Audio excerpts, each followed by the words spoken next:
Hello, everybody. Welcome on in. It's Betting Weekly WTA. It's your number one tennis betting podcast and YouTube show brought to you in association with Bet Rivers. I am Nigel Seeley. And before I introduce you to our WTA handicapper, Tim Dennis, who has got a fantastic amount of bets for us on what looks like a glorious week of women's tennis action, please hit the subscribe button. That's what I ask you to do. It's the only thing I should at the top of every single show. Just hit the subscribe button. It doesn't take you 2 seconds. Hit the subscribe button. Be notified of every single bit of content that's coming your way. We have match bets tomorrow, myself and Tim. We have Sean Calvert covering the tournament in the Monte Carlo Masters, and obviously we have the return of the Champions League, and the World Cup is only 2 months away, and we'll have you covered here with all our fantastic soccer content as well. So what we've got to do, hit the subscribe button, be notified of every time anything happens. Happy Easter to everybody watching, and happy Easter to my co-host, Tim Dennis. How are you, mate? I'm very well, thank you, Nigel. Yeah, looking forward to some Easter eggs a little bit later on. Love my chocolate, so hopefully be getting stuck into some of them. Happy Easter to you too. And have you had any chocolate yet? Or I've had a bit of a Tim. I've had a bit of a disaster. So I'm going to my mother's today to see my mum and my dad. My kids are going. My brother's coming with his 3 kids and his wife, and I've had to go to the shop 4 times because I keep eating the Easter eggs. That I've got the bag ready. So the bag is ready, and I'm addicted to mini eggs. I just keep eating bags of mini eggs, and I've also gone to the shop 3 times to replace. And this morning I've said to my daughter, before you get a Nan's, go and pick up some mini eggs because I've ate a lot of them. So I haven't got one Easter given to me, but I've ate all the ones I bought for other people. you can get them kilo bags of mini eggs I've seen now in the shops. They look up your street. They're fantastic, and they're going to be in the freezer. If you're an American and you're not having any idea what we are talking about here, if you Google mini eggs and you put them in the fridge, Cadbury's. A lot of Americans I meet who come over to the UK, they don't like the weather. They're not really too keen about our food, but they absolutely love our chocolate. They always want Cadbury's chocolate to be sent back. So if you see mini eggs, I think there might be Cadbury's, but there are other chocolate providers as well. But the mini eggs are fantastic. I think we're on the same page. And I've had a lot. Got to go in the fridge as well, Nigel, isn't it? Got to go in the fridge. Has to go in the fridge. But anyway, enough about chocolate. I know it's Easter. And obviously it's a time for chocolate, and obviously for spending the time with your family. And we've been waiting all morning for the draw, and I've been waiting on tenterhooks for this draw for this 500 in Linz, and it's come through. And you know what? It's very uninspiring this week, isn't it? Yeah, it's a tough tournament. This to, like you say, get inspired by. I think a couple of sort of pluses to the points. I think Mira Andreeva took a late wild card here, so she's coming straight in as the number 1 seed to bring a bit of prestige to the tournament as well. But when you look at sort of Alexandrova as the number 2 seed, Samsonova's number 3, and Ostapenko the number 4 seed, that kind of tells you the sort of quality of player. I think a lot of them are waiting for the big indoor event that takes place in Stuttgart the following week on the indoor clay there. It's a little bit more prestigious. I think you win a Porsche there if you as a bit of an added bonus if you win the tournament there. So your Sabalenkas and your Bikers and your Swiatek's will be looking a little bit more to that probably. So it's calm before the storm probably here. It's tournament. Linz is famous for chocolate as well, isn't it? In Austria, it's a very famous place for the Linz chocolate factory. It's a very famous place for chocolate. So it's Easter, so you might get a bar of chocolate if you want. You go to Stuttgart, get a Porsche, get a bar of chocolate in Linz. But the draw has just been announced. It is a 500, and it hasn't got the huge amount of players in it. Obviously, Mira Andreeva has taken a wild card. Also, Ilya has taken a wild card as well, which is another big name here. A player that's Iala. I get stick for how to pronounce it. It's Iala. She's taken a wild card as well, so that is going to be good for the tournament organisers as well. Yeah, and Badosa too, unfortunately, at the top, we haven't got any odds because literally the draw had just come out 10-15 minutes ago, and before our time constraints, obviously getting this across to Bet Rivers to make it live. The tournament starts tomorrow. We have to go without odds, which usually means, Tim, we have a winner, don't we? Whenever there's no odds, we can't. I mean, we usually get the winner of the tournament, so that's a pretty much given, isn't it? Yeah, just joking before we came on there, producer John, when we said we obviously a little bit early for odds to come out of this tournament, so we're almost certain to have the winner. I think I don't think we've had an outright winner where we've had odds yet so far, and I think we've had 4 where we haven't had odds. So yeah, a little bit frustrating as far as the P&L goes there, but yeah, hopefully that's a good sign, and hopefully we can steer some people in the right direction for when the odds do come up. Yeah, minus 6.53 units so far, but obviously there's some really big tennis tournaments to come. And as Tim said, there's 4 winners that haven't gone on to that figure on tournament successes as well. So if you had been following the show, you would have profited. There's no doubt about it. But our official figures were minus 6.53. A couple of interesting stats here. There's no real trends because this is the first time this tournament has actually been played on a clay court, an indoor clay court. It's always been a hard court event. It's now a clay court event. Why have they changed that? I don't understand the reasoning. Yeah, I'm not quite sure whether it's to fit in with the clay swing. It's the time of the year. Normally, this tournament comes after the Australian Open in sort of end of January, but they've switched it now, and it's now a WTA 500, obviously indoors on the clay. So it's a little bit of a guesswork of how it's going to play, and we'll have to sort of feel our way as the tournament goes. But you'd be hopeful it's probably going to be a little bit similar to Stuttgart next week, and obviously it's indoors, so that's going to play a part. Now, we do have a roll of honour list of previous winners, but that's pretty irrelevant, really, considering that the fact that this is the first time on the clay compared to the hard court. But it's interesting. There are players in here who have won this tournament before. There's 3 players in the last 3 years are all competing this week. Alexandrova won it in 2025, but you would expect her to do a lot better on a hard court rather than an indoor clay. Elena Ostapenko beat Alexandrova as well, so she likes it here. Alexandrova Ostapenko, obviously a former French Open champion. On her day, can beat anybody on the clay. Anastasia Potapova won it in 2023, not in the greatest of form, but she won it in 2023. And if we go back further list, Sabalenka's been a winner here in 2020. Coco Gauff won it in 2019. So there's been some big names who've won this tournament before, but obviously this is the first time now that it's a clay court event. Now, as I say, the draw has just come out. It's a 32-player draw, but the top 4 seeds all have buys through to round number 2. And those top 4 seeds in the top half are Mira Andreeva and Elena Ostapenko. In the bottom half of the draw, Samsonova is in shocking form at the moment, and Alexandrova, 2 players that you definitely want to fade in that bottom half of the draw. Along the way, including other players who may be in there that you might be sort of worried about. Iala is in that top half of the draw that makes it even more difficult as well. Badosa is in the bottom half of the draw. Certainly, as my first reaction on this draw here is that the bottom half seems so much weaker than the top half. The top half is you don't really want to be there despite Mira Andreeva being in there. Yeah, I tend to agree with you. Obviously, with that bottom half, we've got players who are out of form there. Alexandrova, she's obviously got a pretty decent record indoors. I know you mentioned she won this tournament before when it was on a hard court, but she does tend to go well indoors. But she is looking to find some form. Obviously, she made the final there in Dubai, but she's probably going to end up playing Karolina Pliskova in her first round match as well. Pliskova is going to take on a qualifier, so we've seen her obviously beat Amanda Anisimova already this year, and then had to withdraw, I think, after getting a little bit injured. So she's still going to be injury prone, but a big serving Pliskova indoors is not going to be the easiest first round match for Alexandrova. If you do like her, obviously a little bit further up, Samsonova, again, another player that hasn't managed to find too much form just yet. I think last year Samsonova, she lost her second round match in Stuttgart last year, so she's going to take perhaps a little bit of form to find on the clay as well. And we'd imagine that Andreeva is going to be a fairly short price favourite here, Nige, do we think? Yeah, I think the draw's been quite tough for her, but I do think she's going to be favourite. I mean, she's got a good clay court record. She's got the best clay court record in the tournament, 68 wins, 17 losses, which is by far the best clay court record. It's a tournament that she would want to win. She's put herself in as a wild card, so she wants to participate in the tournament. She says she's no questioning her determination to get herself back into some kind of form for the French Open, but it's a question of what price you would make it. I mean, I don't know, maybe 2-1, plus 175, something like that. I mean, what price are you thinking? Yeah, I would guess something similar to that. I mean, she's pretty much a buy through to the quarterfinals, isn't she? She's going to play Sloane Stephens or Tatiana Maria, and then so she's never played Sorana Cestare though, and Sorana Cestare, she's already won a tournament indoors this year, obviously in a home tournament in Bucharest, but obviously clearly goes well indoors. It's probably playing the best tennis for life, and they've never actually met before, so that could be an interesting quarterfinal match, which is almost looks certain to be Andreeva versus Sorana Cestare. But then if you look at Ostapenko, she's going to probably play Alexandra Iala in her first match, which is going to be tricky. Diana Yastremska, she lost in the final here when it was on hard last year.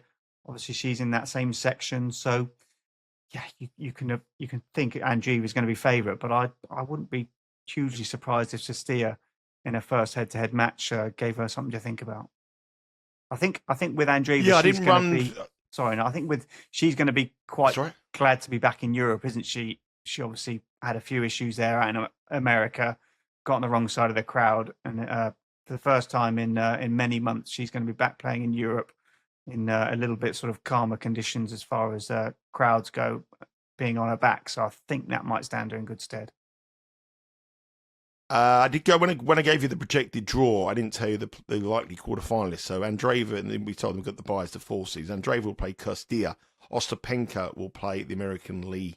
In the bottom half of the draw will be Jacqueline Christian against Samsonova, and then Alexandrova will play Balic, the Zara Balic, who's improving in the number 8 seed. So that is the projected draw as well. Just to clear you up on something, producer John just sent me a message. When I said Linz chocolate, did I mean Lindt chocolate, which is obviously in a different country?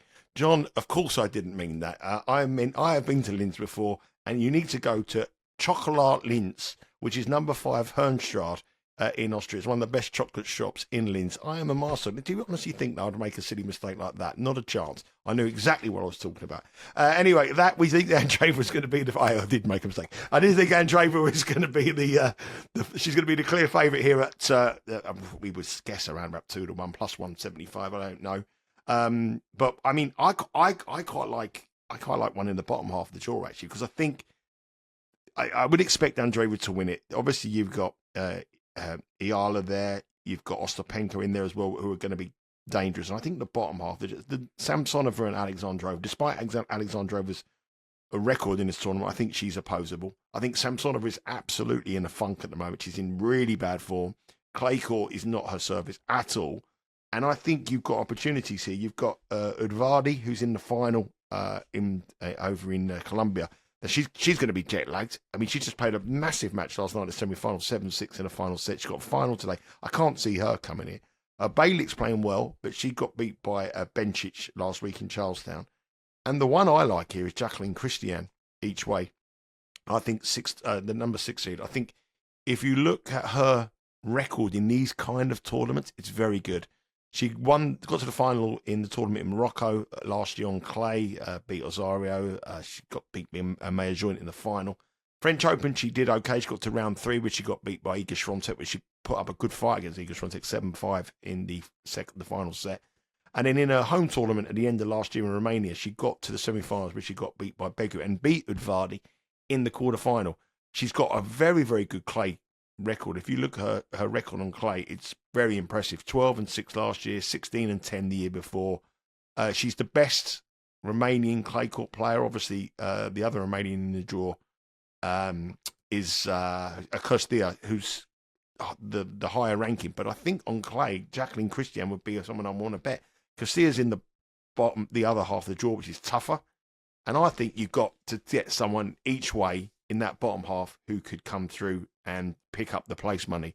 And I think Jacqueline Christian at maybe, I guess, probably 14-1, something like that. I think that she would be my idea of an each-way play rather than get with Andreeva, who I think will probably make the final. Yeah, I certainly wouldn't put you off. She's a player regular listeners will know I'm quite a bit of a fan of Christian. I saw her play, I think she played Swiatek at Roland Garros last year and gave her a little bit of a run for her money before he got the better of her, as you'd expect. But she's certainly on the up, Christian, as well. She played some excellent tennis. I know we backed her a few times on handicaps on this show. I think perhaps against Sabalenka, where she was a little bit unfortunate, but I think that was a game where she had more break points in the match than Sabalenka actually did.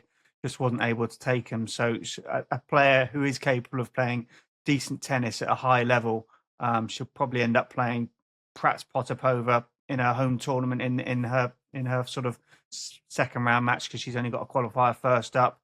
Badossa's got a tricky first round match against Lily Tagger.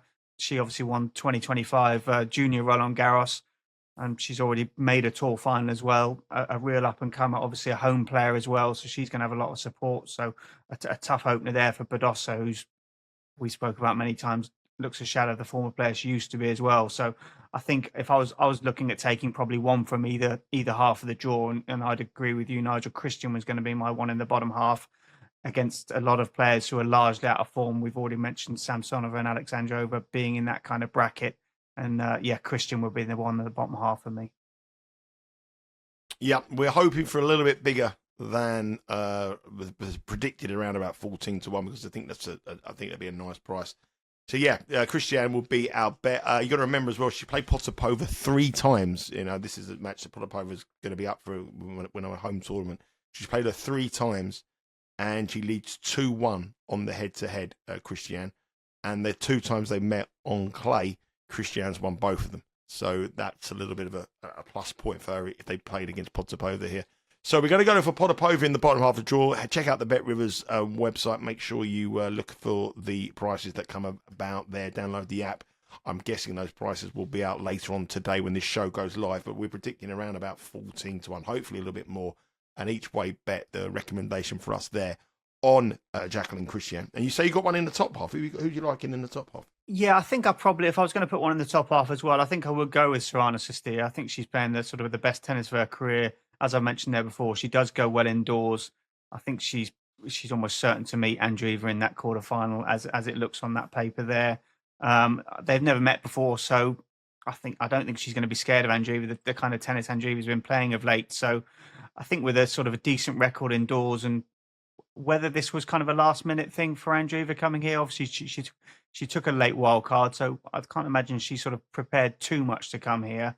So I would take a chance on Cisterneo there. I think Ostapenko, does go well indoors, but chances are a little bit of a tricky first match for her, which is probably going to be Alex Ayala. And then Yastremska down the bottom side of that sort of section there. I think if Cisterneo can beat Andreeva, she's probably got a very good chance to get into the final. So hopefully just kind of a little bit of a big one-match game for her, Cisterneo. So depending on what price she is, I'd be interested in Cisterneo in that top half as well. Yeah, I think it should probably be quite a decent price given the toughness of that draw, and probably about 20-1 plus. So there's 2. We like the Romanians this week. We've gone for 2 Romanian players, Cristea and Jacqueline Christian, as well as our picks. Like I say, the Bet Rivers prices will be up a little bit later on. Just before we move on from the show, just have a little bit of recap from last week where Aryna Sabalenka won the Sunshine Double. We were waiting for ages for people to complete the Sunshine Double, and then 2 come along at once. Yannick Sinner doing it on the men's and Sabalenka doing it on the women's. The market has got some, Bet Rivers do have some odds now on the market to win the French Open, and Sabalenka has gone slightly. She's still the underdog. She's still second favourite behind Iga Swiatek. Iga Swiatek is the favourite, Bet Rivers, and Aryna Sabalenka has been bet, but she's still the second favourite at this moment in time with Coco Gauff at 6-1. Mira Andreeva was ironically using this week is 7-1 to win the French Open. Do you agree with those odds? I know Iga Swiatek's been working with Rafael Nadal's coach, and he's gone to the Nadal Academy to work on her clay game. But she looks all over the place at the moment, Swiatek, and Sabalenka just looks so good on all surfaces. I think I'd have to be. I think I'd have to make Sabalenka favourite, despite Iga Swiatek's brilliant record in Roland Garros.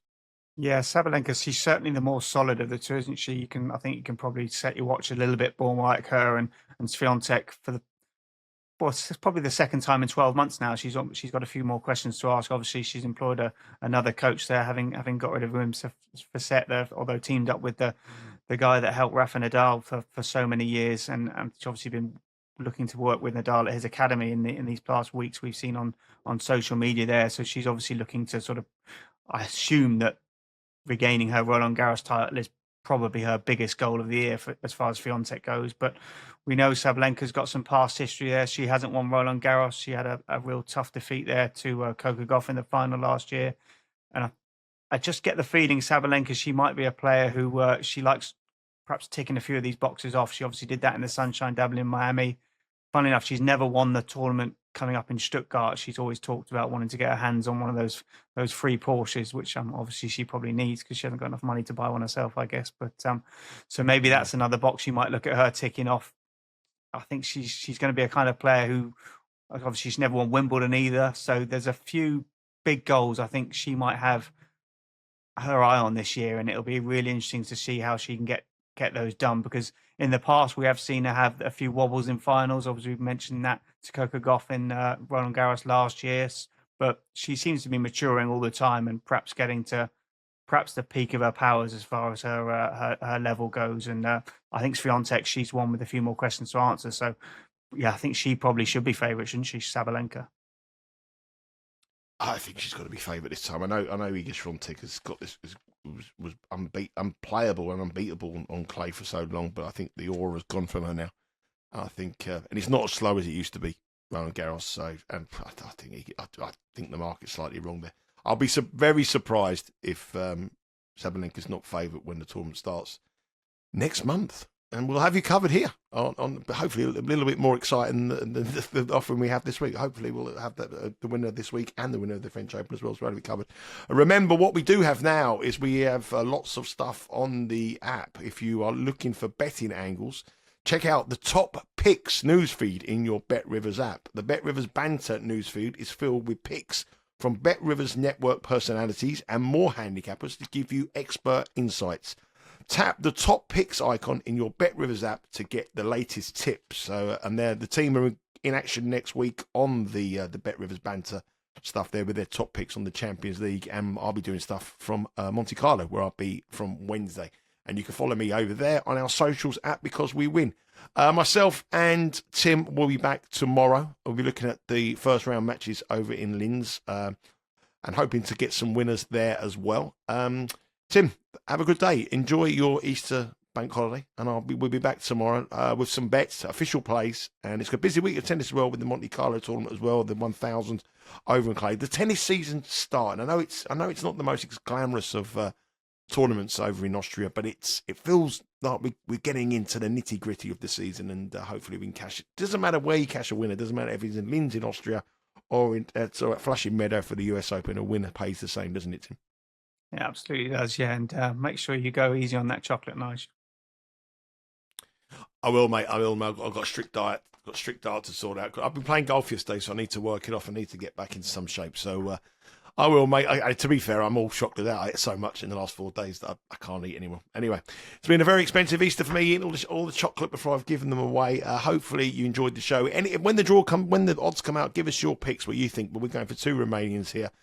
Kirstia in the top half of the draw and Jacqueline Christian in the bottom half of the draw. We're hoping for a Romanian 1-2. Be great for us in Austria. Let us know what you fancy and make sure you hit the subscribe button. And we'll be back again tomorrow with the best bets for round 1. Take care, and we'll speak to you all again tomorrow.